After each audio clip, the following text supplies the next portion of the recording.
To almost halfway through our senior presentations for this school year.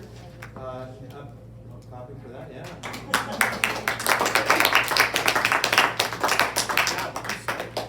Today, Landon will be sharing about his passions and his interests and something that has really been a capstone of his knowledge and learning at his a couple years here at VNS, but also something that is going to carry Landon into his college career.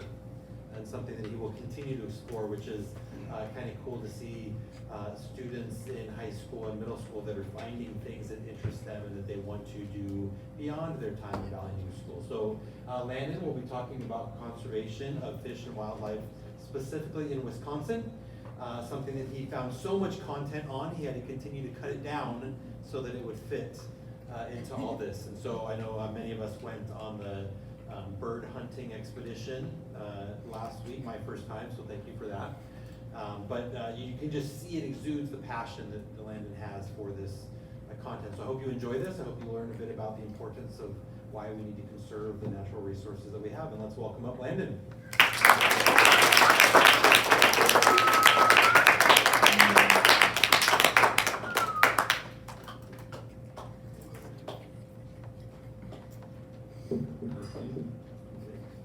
Landon, you can turn the mic so it's right where you need it to be able to read it. All right. Yeah. That's good? Yeah, that's cool. I don't really know where to start with myself and my connection to nature. Maybe it was in kindergarten, memorizing native bird sounds, or catching toads and fireflies on hot summer nights with friends. Or maybe it was the sound of a blizzard wind blowing through the conifers and leafless oaks during November in the Northwoods. Whatever it was, it's always been there. The outdoors are my life. The world of ornithology was my first huge passion. Sitting by the window on cold days watching juncos hop around in the snow, picking up seeds, or red-winged blackbirds and common grackles swarming the feeder on hot summer days was amazing.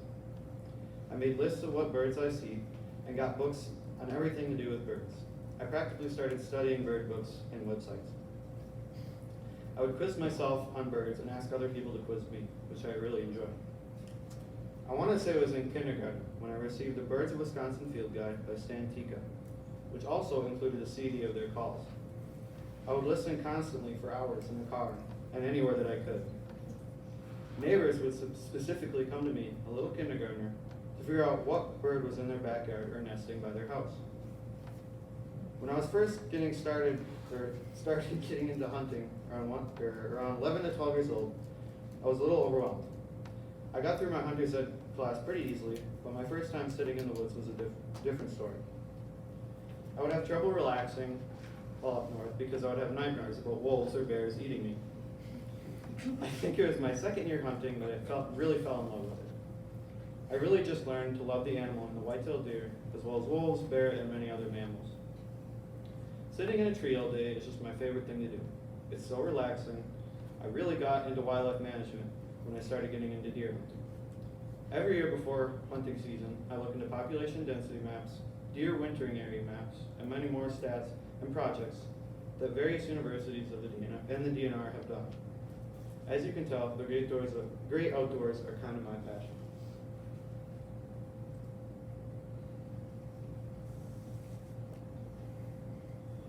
The history of conservation in Wisconsin is a complex story of ups and downs. From the Appalachian Mountains to the Great Lakes region, there are huge hardwood forests dominated mainly by deciduous trees like oak and hickory with hemlock mixed in. North of this was mainly boreal-like or coniferous forests, with spruce and fir trees, with scattered birch and aspen. Wisconsin sits right on the tension line where the deciduous forests of the southern U.S.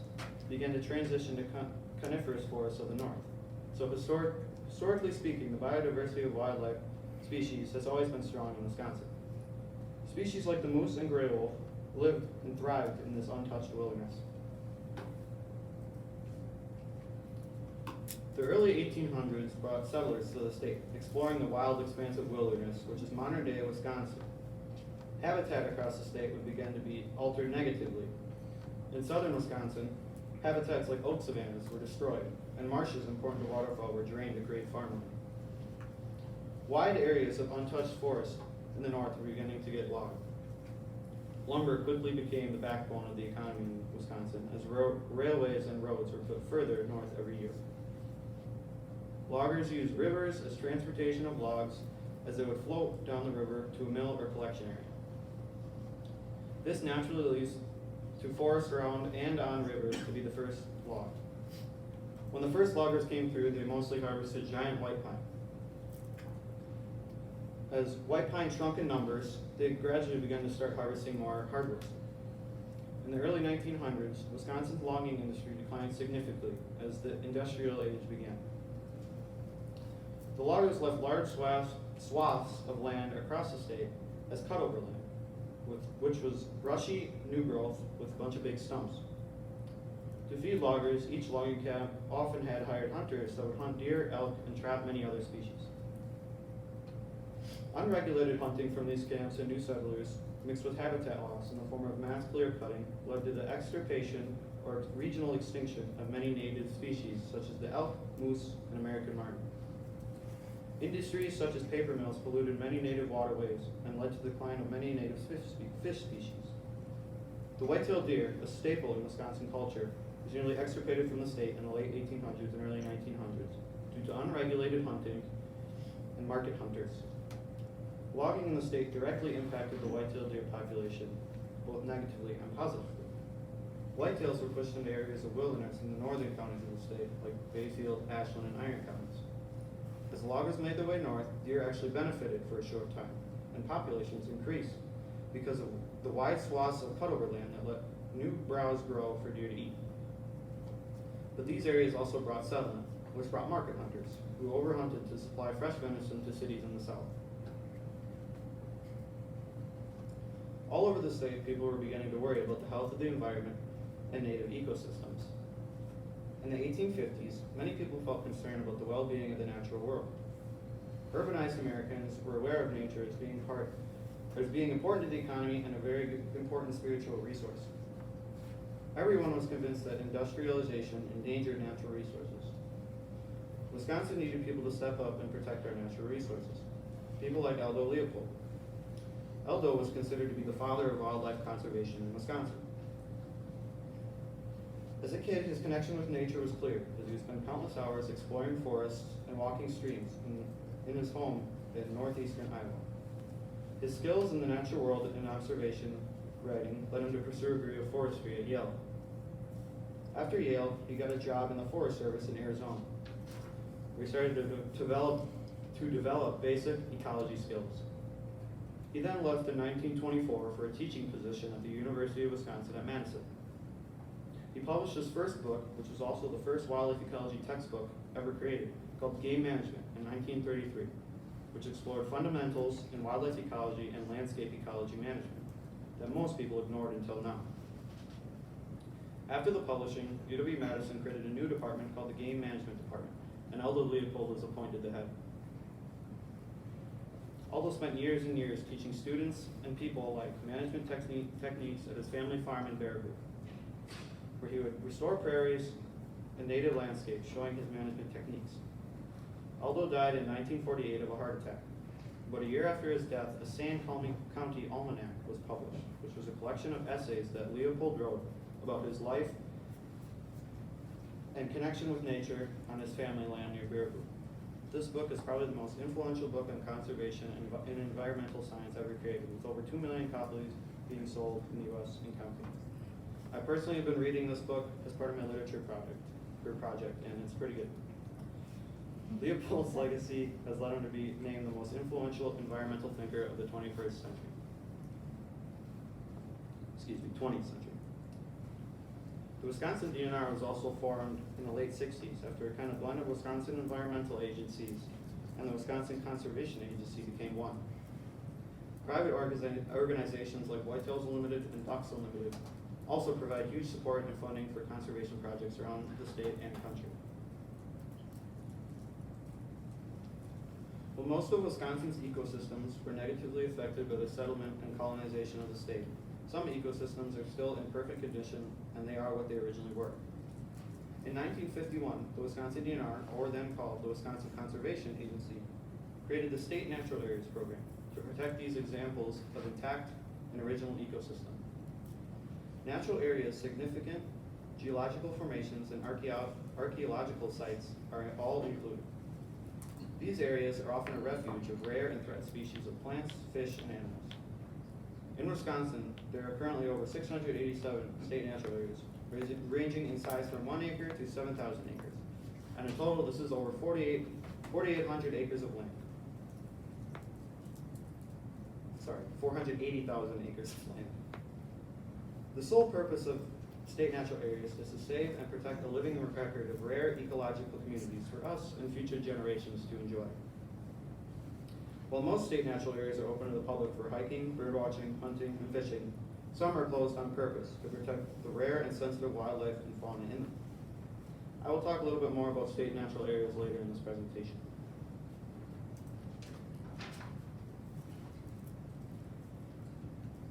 Okay, so now that we have a little brief overview of some of the history of conservation in the state, let's learn a little bit about some basic ecological principles and management techniques that are necessary for conserving an ecosystem as a whole.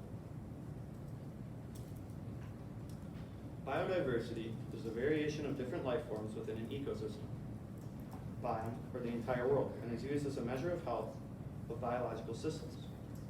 Wisconsin is a state that has a very great biodiversity in wildlife and plant communities. Wisconsin, again, is in a transition point between the warmer deciduous hardwoods, like leafy trees, like oak and hickory of the south, and the boreal forests of the north, like needle trees, like spruce or fir. This transition leads to a mash of northwood wildlife species and southern wildlife species in the state, thus greatly increasing biodiversity. Biodiversity can occur from the species, community, ecosystem, and all the way down to even genetic levels. Improving and maintaining biological diversity is a very important part of managing ecosystems. When managing a wildlife habitat, biodiversity is an important factor in considering what species to manage in that given environment. Improving biological diversity varies based on the ecosystem. Relative abundance and sizes of natural communities should be considered relative to natural disturbance regimes and historic plant and animal species. To properly assess the biodiversity of an area, include all species in Wisconsin's flora and fauna. We must work at different scales, including broad assessments at the landscape or whole regional levels. When studying a biological site that includes endangered, threatened, or scarce species, it is more likely that this area will receive greater conservation priority over areas that don't. That don't have these species to preserve the biodiversity of an area.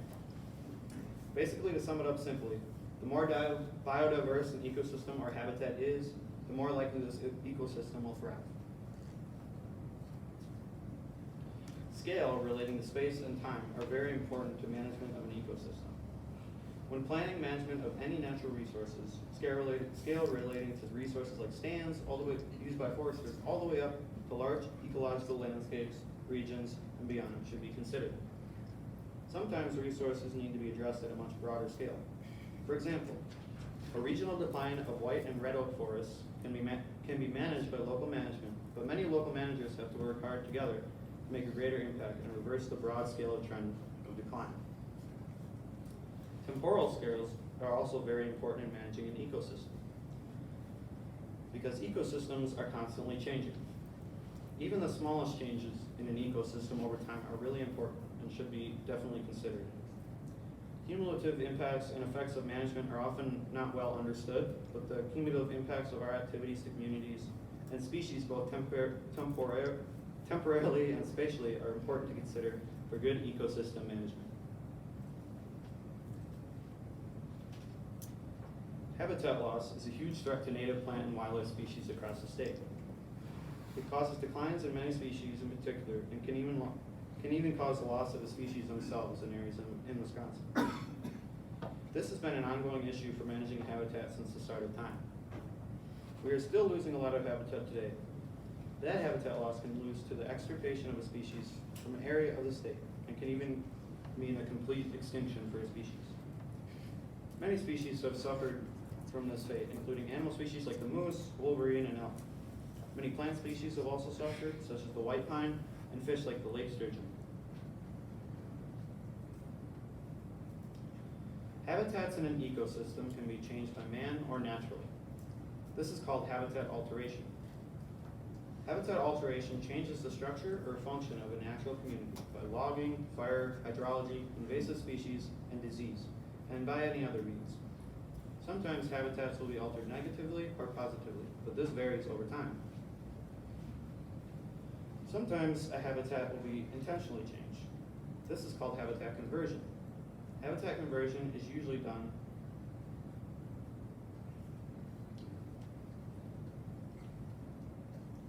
to increase the production of a desired species for economic or recreational reasons.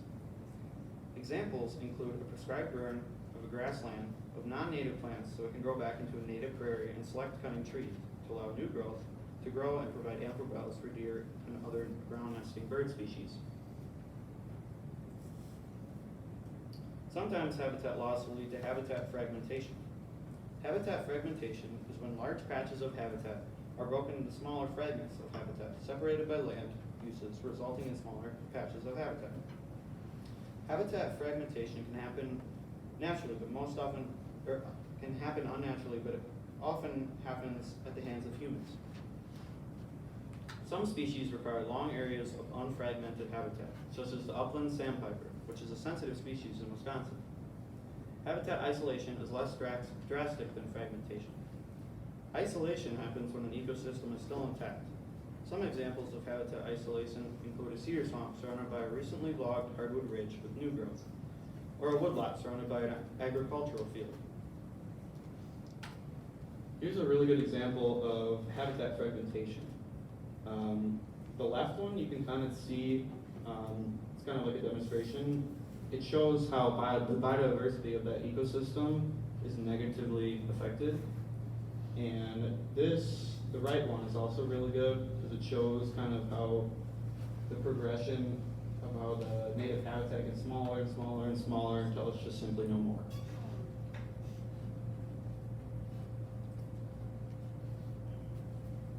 Ecological restoration is the process of assisting the recovery of an ecosystem that has been degraded, damaged, or destroyed. An example of this would be a large native prairie that has been overcome with invasive species, and native plants have been choked up. In this situation, we would do a prescribed burn with fire to eliminate the invasives and remaining native species to allow native plants to regenerate the landscape.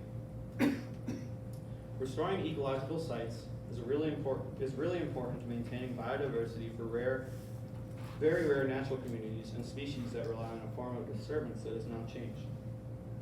Unfortunately, habitat can't be restored to its original effectiveness.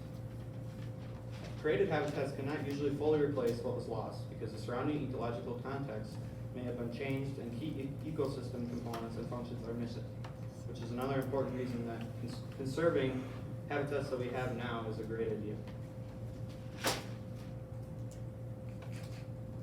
An important aspect to view in an ecosystem is understanding of keystone species. Keystone species are animals like deer, wolves, fish, and vegetation like the red oak. Keystone species have a big impact on the composition and structure of their habitats relative to their abundance or total biomass. Keystone species need to be managed carefully to prevent unwanted ecological changes. Long periods of heavy browse from an overpopulated white-tailed deer population can change the structure and species composition of Wisconsin forests by eliminating browse-sensitive plant species that ground-nesting birds and other species rely on.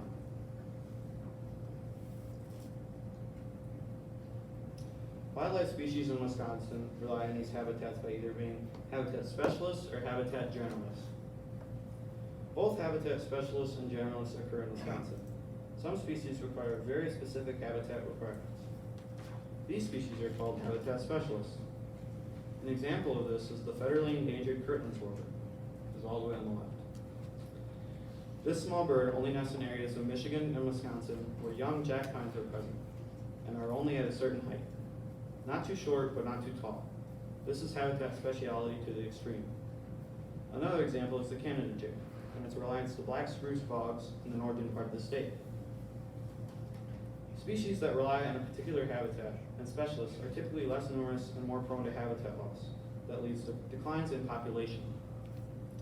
Ideal management in Wisconsin should ensure that habitat specialist species, especially species that are well represented in Wisconsin, have a high priority in the broad landscape scale strategies.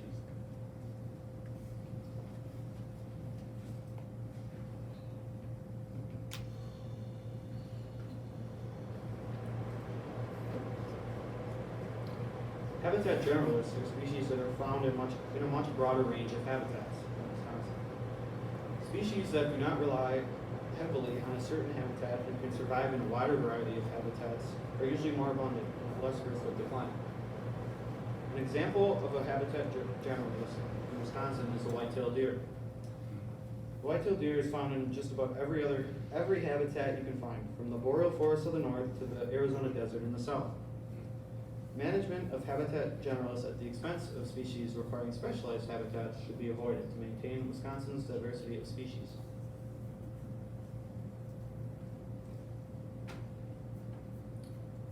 Many species of wildlife reach their geographic range limits in the state of Wisconsin, including a number of rare and threatened endangered species. Trends in population beyond Wisconsin's borders should also be considered when managing these species, but state laws and current management can dictate actions. All the way on the left is the moose. Most people don't know this, but actually Wisconsin, there's 20 to 40 moose currently in the state right now. But they're on the really southern edge. The other one is the Connecticut warbler, which is a state-sensitive species. Actually threatened, I believe now. But they only nest in far northern Wisconsin, closer to like Lake Superior. And then the last one I have on here is the timber rattlesnake, which is only found exclusively in the driftless area of southwestern Wisconsin.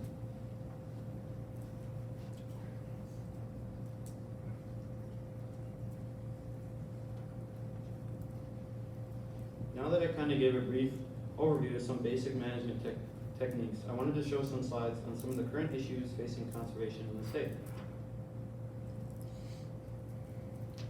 Invasive species are a massive problem for native landscapes and waterways across the state. Some populations of non-native species have become invasive, which means they have held their ground and established a population that is a threat for the existing ecosystem as a whole. Invasive species have bad impacts on fish and wildlife populations and the habitats that they live in. Sea lampreys are a parasitic fish native to the Atlantic Ocean. Sea lampreys prey on most large fish in the Great Lakes, such as lake sturgeon, lake whitefish, lake trout, brown trout, rainbow trout, all the salmon species, ciscos, burbot, walleye, and catfish. Sea lampreys differ from other fish in that they don't have jaws or any other bony structures. Instead, have a skeleton made of cartilage. Sea lampreys parasitize other fish by sucking their blood and other bodily fluids. They feed by attaching to the fish with their suction cup mouth, then dig the teeth into its flesh for a grip on the fish. Once attached, they rasp through the fish's scales and skin with their sharp tongue. Lampreys feed on the fish's bodily fluids by releasing an enzyme that prevents the fish's blood from clotting. This is similar to how a leech feeds on blood. Yeah, I wouldn't want to mess with that.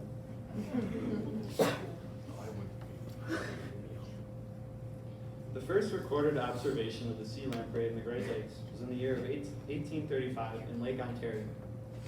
Niagara Falls served as a natural barrier, keeping sea lampreys in Lake Ontario and not letting them escape to other Great Lakes.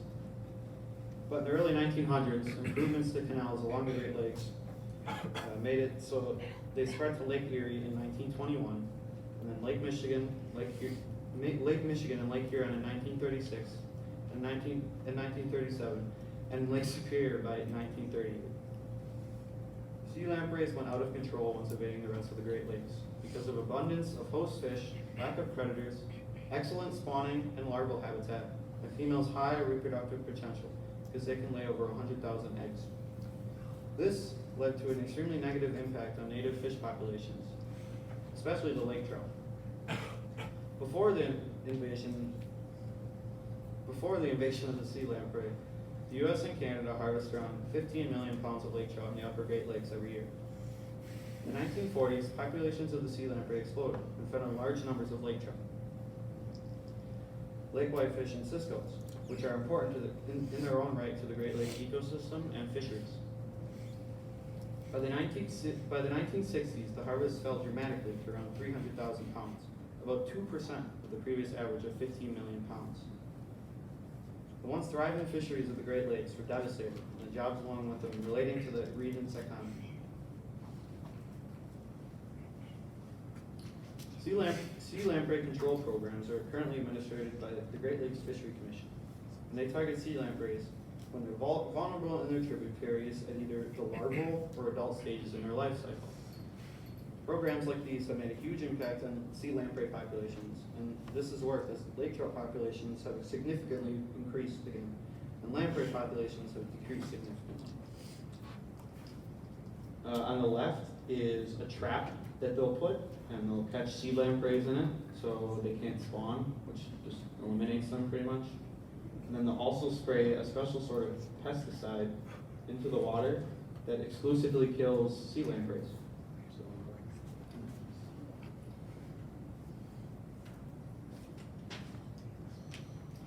another invasive species is the emerald ash borer. This small little green bug has devastated ash trees around the country. The emerald ash borer is an invasive wood-boring beetle that burrows into ash trees and kills them by laying larvae that eat the tissues under the bark. The ash borer is native to Asia and is thought to be introduced from China via wood crate shipping. Ash trees are super vulnerable. The scientific models predict that 98% of ash trees in a healthy forest will be dead after 6 years with an emerald ash borer invasion. In Wisconsin, the southern part of the state is infested with ash borer, while in northern Wisconsin, there are only pockets of them. They do spread naturally on their own. The main cause of the spreading range is the transportation of firewood from county to county. There's currently a ban on transporting firewood from county to county due to this reason. While the outlook on the emerald ash borer looks bleak, there has been some progress in the way of managing the spread. The Wisconsin DNR has recently released 4 different species of parasitic wasps in an effort to help control the spread of the bugs. Only 3 of the wasps are able to survive Wisconsin's harsh winter conditions. But a study in Michigan found that 58% of emerald ash borer larvae in the area were able to be killed by introducing these wasps. Another way of controlling the population is by using insecticides in ash trees that are prone to being killed by the larvae in urban areas. A simple spray can prevent the larvae from even growing. Unfortunately, there is not yet a widespread, efficient way to spray insecticides on widespread swaths of wilderness in the state. And even if they were, the consequences for the larger environment may not be worth it. When a population of native animals, fish, or fauna becomes so uncommon, the populations drop, and they're given the greatest possible concern of conservation, they will become either a threatened or an endangered species. There are state endangered species like the marten, where populations in Wisconsin are low, but elsewhere in the country they're doing good and not endangered. Then there are federally endangered species like the great wolf and piping plover, where populations are sensitive around the country. The Wisconsin DNR has an entire bureau exclusively to manage our state endangered resources called the Natural Heritage Bureau of Conservation. they operate a list of all the threatened and endangered fish, animals, fauna. Yeah, and they are constantly working on this. So this is pretty eye-opening to look at this to see how many species are at risk of extinction in the state.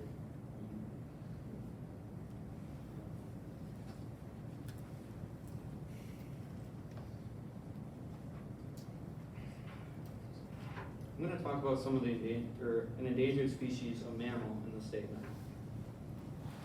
American martens are rare, small weasels.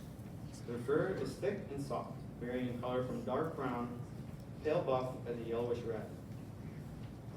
The necks are a polished color, palish color, while the body is a dark brown, and legs and tails are dark brown. During the winter, martens will grow long hairs between their toe pads to keep their feet warm and help them travel in very deep snow. Most people don't even know martens exist in Wisconsin, as they are only present in low densities and are rarely seen. People will sometimes confuse martins with another weasel that lives in Wisconsin, called the fisher. Fishers live in the same habitat and look similar, but are a lot larger and darker, and lacking the blonde head and throat that martins have. They have similar tracks, but just a larger version of the martins. Martins live in a habitat of mature, dense, conifer, deciduous, and mixed conifer and deciduous hardwoods. Their preference is forests with a mix of conifers and hardwood trees, like cedar, balsam fir, hemlock, white pine, yellow birch, spruce, and maple. Critical in the use of martins is the presence of large snags, stumps, root mounds, and recently fallen trees, or any coarse woody debris. Forests with some coarse woody debris provide martins prey, protection from predators and den sites. Martins' prey include mice, squirrels, snowshoe hare, shrews, birds, eggs, reptiles, insects, fish, crayfish, nuts, wild fruits, and carrion. During winter, when deep snow covers their dens, martins are known to tunnel under the snow to hunt mice and other small prey. Not much is known about the daily habits of martins, since they can be active at night and den during the day. Also because they are elusive and shy and very hard to spot. Martins rarely will cross open areas where they are exposed. Large cutting areas of mature conifer forests historically will destroy martins' habitat. In northern Wisconsin, mature conifer forests before the 1800s provided very good habitat for martins, which were widespread in northern Wisconsin. Overcutting of trees and no regulations and laws regarding trapping for the marten for its valuable pelt led to a huge decline in populations. In 1921, trapping of martens was banned in Wisconsin, but in 1940, martens were thought to have already been extirpated from the state. Martens were placed on the endangered species list in Wisconsin in 1972, so about 30 years late. Martens were reintroduced in two areas in Wisconsin. In the Chequamegon-Nicolet National Forest west side, including Ashland, Bayfield, and Iron counties, and then the east side, which includes Forest, Lawrence, and Oneida counties. These areas have a combined range of 532 miles, and have banned upland trapping, and were originally put aside in 1956 for another weasel species that were released called the fisher. Fishers are now doing well in Wisconsin, and currently both areas of land are now referred to as marten restoration areas, and are still closed to trapping to protect martens. From 1975 to 1983, around 172 martens were released by the DNR from Ontario and Colorado in the eastern marten protection area in the Chequamegon-Nicolet National Forest near Eagle River. In 1985, there was a study done to determine the population of the east part and the martens that were released. Researchers trapped 17 live martens, and the population was estimated to be around 100 to 150 marten. They were still centered around the release sites in the restoration effort. Wisconsin DNR biologists then reintroduced 139 martens from northern Minnesota into the western marten restoration area in the Chequamegon-Nicolet National Forest near Clam Lake. In 1986, the DNR Bureau of Endangered Resources, Wildlife Management Integrated Science Services, in cooperation with the U.S. Forest Service and others, implemented the American Marten Recovery Plan in Wisconsin. The recovery had a goal for a population of 300 self-sustaining martens in the eastern recovery area and 100 in the western recovery area by 1990. The goal has appeared to be met, and the DNR updates the recovery plan based on the most recent information. The most recent population survey for the eastern part was completed in 2005, and it recorded around 300 martens. The western population doesn't have an estimate, but it's thought that the population has declined a bit in recent years and is a lot less than the eastern population.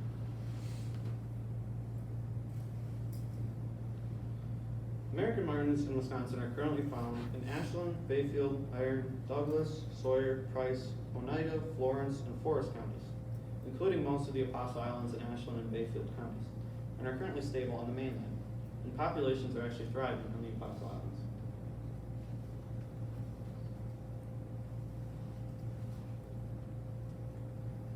An interesting story about the American marten in Wisconsin is the seemingly magical reappearance of marten on the Apostle Islands. Martins were thought to have been extirpated, which means locally extinct, from the Apostle Islands area in the 1930s because of overlogging and development, which led to significant habitat loss and degradation. 10 martins were released on the Apostle Islands from Montana and British Columbia in the 1950s, but this reintroduction effort had failed. The last martin on the islands was detected in 1969 from this population that was reintroduced. In mainland Wisconsin, other reintroduction efforts took place in the Schwabing-Nicolay National Forest from 1970 to 2010, and had a success creating a good population of martins in northern Wisconsin and the UP of Michigan. These martins were released from Ontario and Canada. In 2014, a martin was observed on Manitou Island, and this led to a new discovery of a photo from 2010 on the island of a martin also being found. With this new discovery, research projects from UW-Madison and Northern College were started to try and pinpoint which islands had martins and also to identify where they came from. The researchers used techniques like collecting scat and hair to extract DNA and the use of trail cameras to locate martins. The findings of this project has been surprising, in that as of fall 2021, martin inhabit Bear, Ironwood, Cat, Manitou, Oak, Otter, Sand, Outer, and Rocky Islands. Genetic research has indicated that the martin population in the islands was thought to have naturally returned from the area from a population in the UP. Somehow they made that journey. I don't know how, but it's really interesting. And not from the original Pacific martin group released in the 1950s. Some martin have dispersed to the mainland and other islands, providing evidence that the higher density Apostle Island population can serve as a source for feeder population for the mainland population. It would also support genetic diversity to lower density and declining populations outside of the islands. The Apostle Island population can serve as a refuge for martin, providing martins with preferable habitat during a changing climate. The Apostle Islands National Lakeshore also protects the islands now from development within park boundaries.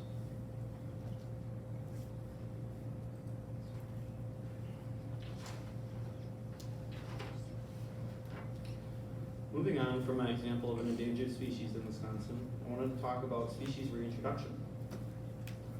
The elk, which was once widespread in Wisconsin and across the U.S., was eliminated in the 1880s due to unregulated hunting and habitat loss. In 1989, the DNR was directed by state legislators to explore options in reintroducing elk, moose, and caribou, all once native and extirpated from the state. It was determined that elk would be the only species to be successfully reintroduced, and moose and caribou would most likely not due to a variety of reasons. In 1993, UW-Stevens Point was directed by the state to explore and study the possible reintroduction of elk in the Schwabing-Nicolay National Forest near Clam Lake.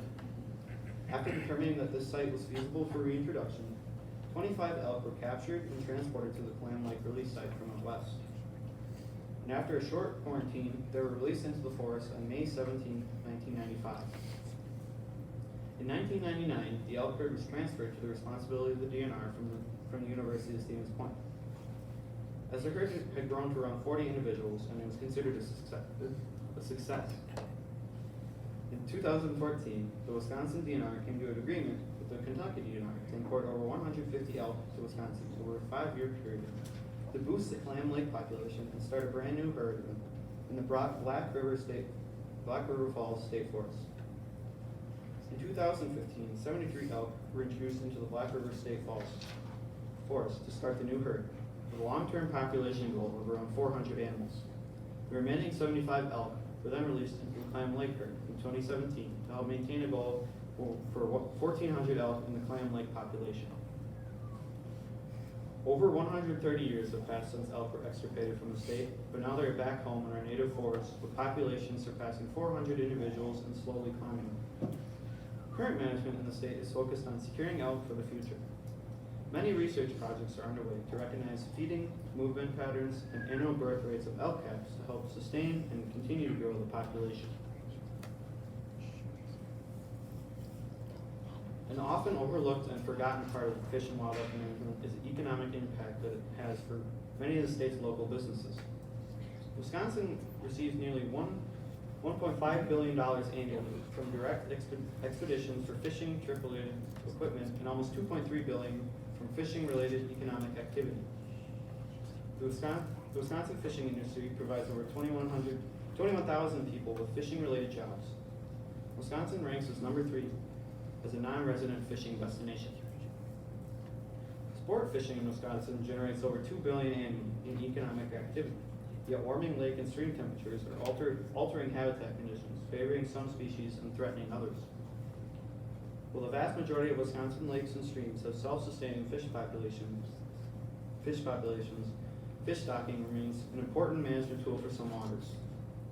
DNR fish hatcheries and other facilities produce young fish for stocking to reestablish formerly self-sustaining populations, provide research data on the effectiveness of stocking and other related practices, and expand fishing opportunities for Wisconsin anglers.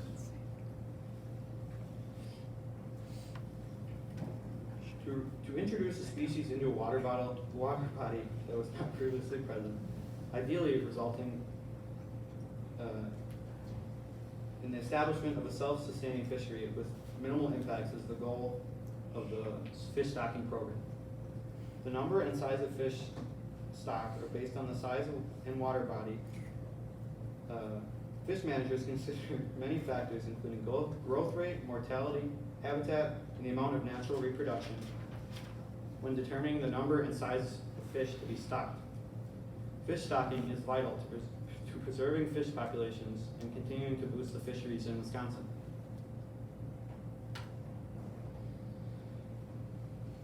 Another important economic thing I wanted to talk about was deer season. Around 900,000 people hunt in Wisconsin each year. The state's gun hunting season, which runs through November 27th, contributes more than $1 billion to the economy.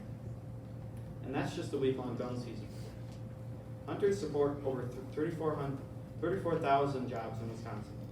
The total ripple effect from hunting season in Wisconsin is about $4 billion. For many hunters, the family tradition of the hunt is at least as important as putting some venison on the table. They enjoy spending time together and often return to the same hunting grounds year after year.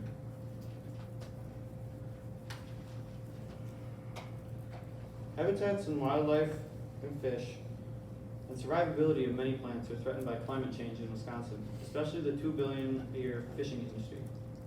Different fish in Wisconsin have variable temperature requirements for feeding, growth, reproduction, and survivability. When water temperatures in lakes and streams rise, they will favor warm water species like largemouth bass and beluga over cool water species like northern pike and walleye, and cold stream species like trout. Wisconsin is well known for its trout fisheries in the streams of the driftless area. The northern part of the state and forested areas and streams and tributaries are both connected to Lake Superior and Lake Michigan. As summer temperatures in the states rise as expected, scientists expect trout habitat in streams across Wisconsin to decline by 32% for brown trout and 68% for brook trout. Plants like wild rice are also predicted to drastically decline. Culturally and spiritually and nutritionally important to Native Americans in Wisconsin, wild rice is an early indicator of climate change. Warmer winters, more humid days and nights, and fluctuating lake levels from heavy rain are all examples of negative climate impacts to wild rice in Wisconsin. Wild rice grows from Canada down into northern Wisconsin, but climate change threatens to move the plant's habitat more northward, putting an important research out of the reach for many tribal nations across the state. Selective logging that animals and economies around the state rely on will also suffer, as warmer winters means land thawing more frequently, preventing machines to access forests that are too muddy. Because of the diversity of soils in Wisconsin, some tree and plant species will be able to adapt better than others. Dry conditions and warmer temperatures will increase the threat of wildfire and reduce suitable habitat for many native boreal tree species. Hardwood trees in Wisconsin like black oak, walnut, and hickory are likely to adapt to warmer temperatures and expand their range. Intense rain being more frequent during warm months can damage access to beach, parks, lakes, rivers, and other natural resources in Wisconsin. Warming winters and precipitation going from snow to more rain can limit ice fishing, snowmobiling, snowshoeing, and more, impacting the local economy that depends on this tourism. These examples and countless other examples of a changing climate are already in play, and as evident in the decline of many northern species like boreal species of plants, animals, and fish. Now on to my project process. For notes, I decided to do digital notes. My first project here last year, for the guided project, I did note cards, and I honestly wasn't a fan of it. So Mr. Froke shared this template with me last year, and it was, I don't know, I found it easier to track notes. I mean, a lot of it just makes it easier for me. Yeah, I have a lot of notes.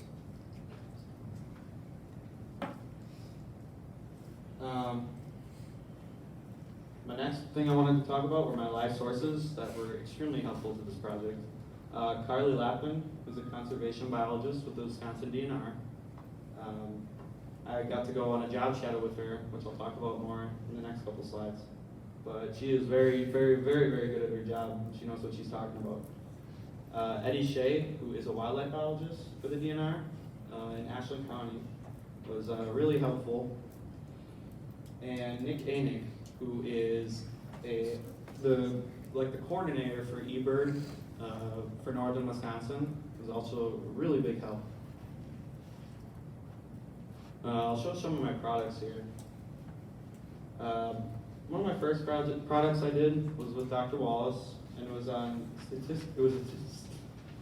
statistical analysis on social considerations of wolves in Wisconsin. This was my first time doing a statistical analysis, and it was a little confusing at first, but honestly, it was fun. I had to download a program on my computer, and during blended learning one day, Dr. Wolf and I just cranked this out, and this was based on a survey that I sent out earlier this year that parents, anybody, and students could answer. So yeah, for each question, there's obviously answers, and then the results. We determine the results based on this project and see if there's statistically significant difference between how students at VNS and non-VNS students viewed where wolf range should be, if they're a threat to people's safety, livestock and pets. This was one of them. There was a really big statistical difference between VNS students and non-VNS students. I believe it was VNS students feel that wolves are not as big, or is not as big of a threat to livestock compared to non-VNS students. There's a couple more questions, but that was, kind of just gave me a brief overview of statistical analysis, and that's something I'm probably going to be doing a lot in college, so that was really interesting. My next product was a native Wisconsin wildflower garden, so kind of like mini ecological restoration. We had an old garden bed that we've been using for a couple of years, but we just decided we didn't want to continue it this year, and I was looking for a place to, plant some native wildflowers, because wildflowers are kind of a big interest of mine. So we kind of cleared this area out. The dogs were a big help. We turned up the soil here, made sure all the weeds were out, put this raised garden bed up, and I recently planted the seeds about 2 weeks ago. So I'm hoping later this month, or in June, that it starts kind of looking like this, like a native prairie. Yeah. Another product I did was a boreal bird field guide. This one was also really fun.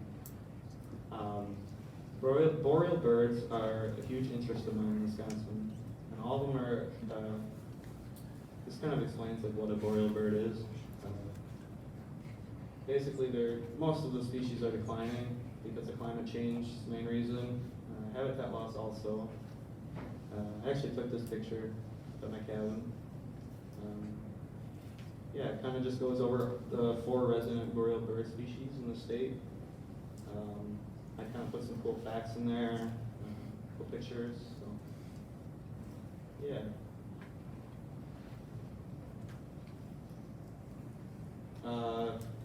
Kind of like my last project I did was an Eastern Phoebe nest platform. At our cabin, we have an older cabin, which is smaller, and we were thinking of taking it down this year. So, but the problem was for me is that Eastern Phoebes, a species of flycatcher, they nest on it every year, and I was kind of worried that they wouldn't nest there anymore. I don't know, because they didn't have a suitable place to nest. So I made a nesting platform to put in our new cabin to try and get them to nest there. And then I also built this, like, I had 2 license plates, because I recently got new license plates this summer. I had 2 license plates, so I used one of them for a birdhouse, for chickadees and house wrens. I'll talk about some of my live experiences real quick. In December, I went to the Wild Rose Fish Hatchery and learned a ton about how the DNR has to fill a bunch of quotas and how they raise kind of young fish. Mostly this like whole thing is mainly salmon and cold water fish for the Great Lakes. A lot of people don't know, but the salmon population in the Great Lakes is all like 100% stocked, so they can't reproduce for some reason.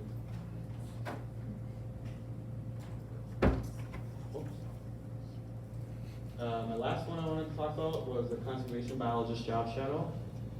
I reached out to a conservation biologist in northern Wisconsin because I kind of wanted to get some experience in the field of natural resources and see, was this really the right fit for me in my future? Yeah, so she was really nice. She 100% said, yeah, come on up. We found a day in April, and I woke up at 4 in the morning and drove 2 hours north to Rylander. And we ended up doing a goshawk nest survey, which northern goshawk are threatened species in Wisconsin. So it was, we were trying to confirm if they're still in the state natural area, if they're still like using the habitat for nesting, by finding like recently used nests or seeing them. I found a nest, and then Carly found 2 nests, but we couldn't determine if they were still using the area or not. She said she was going to go back in spring and double check, but yeah, this was really, really nice. I actually got offered an internship because of this, which unfortunately I can't do, but it was, yeah. And I think the main reason I got that offer was because of a lot of knowledge I used in this project and learned, so. Yeah. I'd like to give thanks to my live sources, Dr. Wallace, also Mr. Froke, all the advisors here, being awesome, and then all my friends and family. It's me. I wanted to kind of close out with something I wrote in my speech, or my essay. Wait. This first, sorry. So where does this leave me? Next year, I'll be going to the University of Wisconsin at Stevens Point. I'll be majoring in wildlife ecology and management, and probably minoring in conservation biology. Yeah. So I kind of wanted to close out with that thing I was talking about. While the future of conservation in the state may look grim to some, I believe that conservation in Wisconsin has drastically improved and has a really bright future. While obviously there are many threats to our native species today, we continue to learn and research different aspects of conservation to combat these issues. With a better understanding of the natural world than we've ever had before, thanks to science, we can continue to teach and help preserve species for generations to come. The natural world I know and love could become a lot different without you helping to conserve and protect it. This is a call to action to help me and others on a mission to help future generations preserve, fight, protect, and enjoy and stay in love with the outdoors for good. Thank you.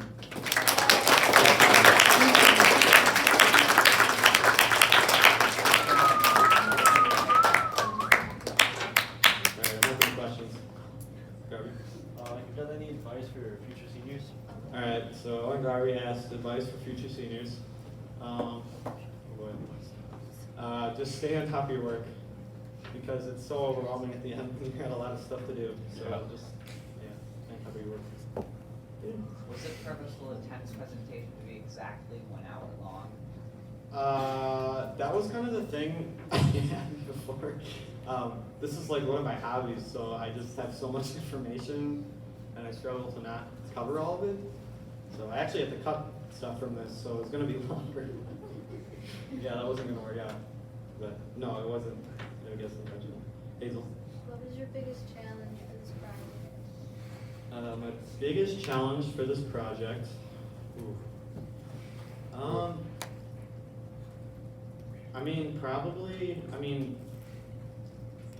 probably reaching out to live sources, I guess. I don't know, I'm kind of an anxious person, so talking to people can be difficult sometimes, but I don't know, I felt pretty good about it, and I thought I did a good job about it, so, yeah. Ms. Lukey? Do you think the calculations and efforts at reproduction and restoration by the DNR are accurate, and they often aren't successful? So how experimental is all this? Yeah, so I know the public, there's a lot of distrust with the DNR in Wisconsin, unfortunately. Obviously there's been incidences of bad stuff happening, but in my opinion, you can't judge one bad apple for the whole, group or whatever. But, yeah, a lot of the times reintroduction efforts are like they don't do anything or they don't work, but might as well try, I guess, to reintroduce them.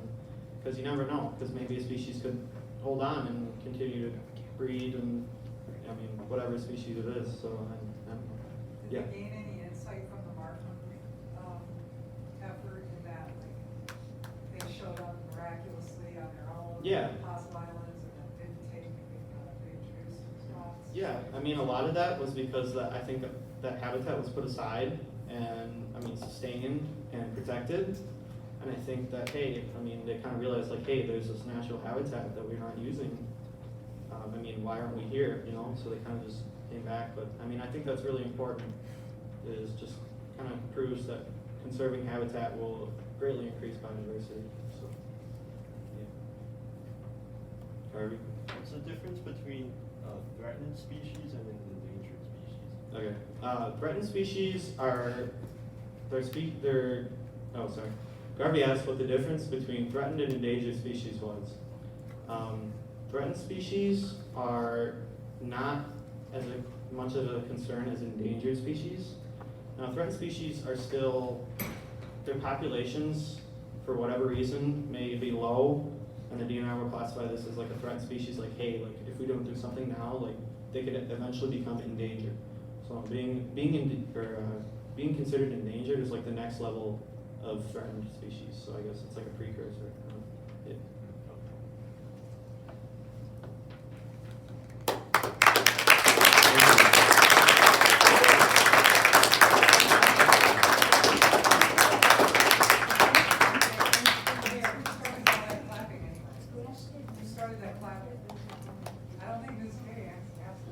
Oh, sorry, I didn't see your hand.